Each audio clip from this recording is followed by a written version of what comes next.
6 hours after being bitten by a spider, his fingers were covered with spider-like barbs. He tried crawling like a spider and, to his surprise, managed to scale the rooftop. Looking ahead at the crane in the distance, he made a unique gesture and shot out a strand of webbing. He aimed at the crane, threw himself into it with force, and caught hold of the structure. Standing on the high platform, he gathered his courage and leaped with all his might. Uncle Ben knew about Peter's fight at school. He told Peter, just because you can beat someone doesn't mean you have the right to.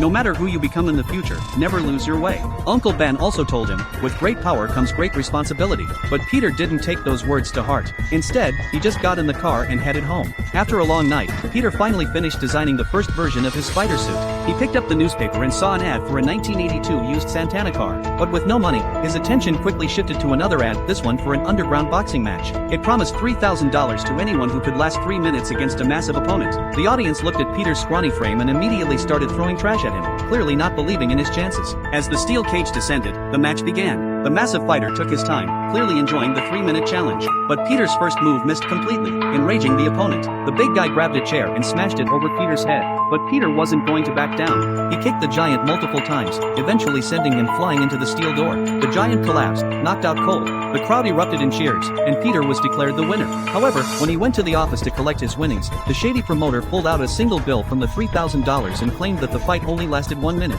Since it didn't meet the 3-minute requirement, Peter wasn't going to get the full payout. Realizing he had been deliberately shortchanged, Peter stormed out in frustration. As soon as he stepped outside, a thief burst in, robbed the place, and ran off with a bag of cash. Peter could have stopped him, but instead, he chose to ignore it. As Peter left the arena, he noticed a crowd gathered around. Squeezing through, he saw that it was his Uncle Ben lying on the ground. He learned that someone had shot Uncle Ben and stolen his car. Peter's anger flared. He immediately ran after the thief, using his newfound strength to leap high and quickly close the distance. With one powerful punch, he smashed the car roof, then another punch shattered the windshield. The car lost control and crashed into a dilapidated building. Peter grabbed the thief and slammed him against the broken glass, venting his fury with a series of swift blows. The thief had no chance to fight back. As Peter finally saw the thief's face clearly, he realized it was the same person he had let go earlier. In that moment, he couldn't believe it. His one moment of mercy had indirectly led to Uncle Ben's death. The thief, terrified, tried to back away but tripped over a water pipe and fell to his death. Staring at the lifeless body, Peter felt no sense of satisfaction, no relief from vengeance. From that moment on, Peter took the blame for Uncle Ben's death, constantly haunted by the last words his uncle had said to him,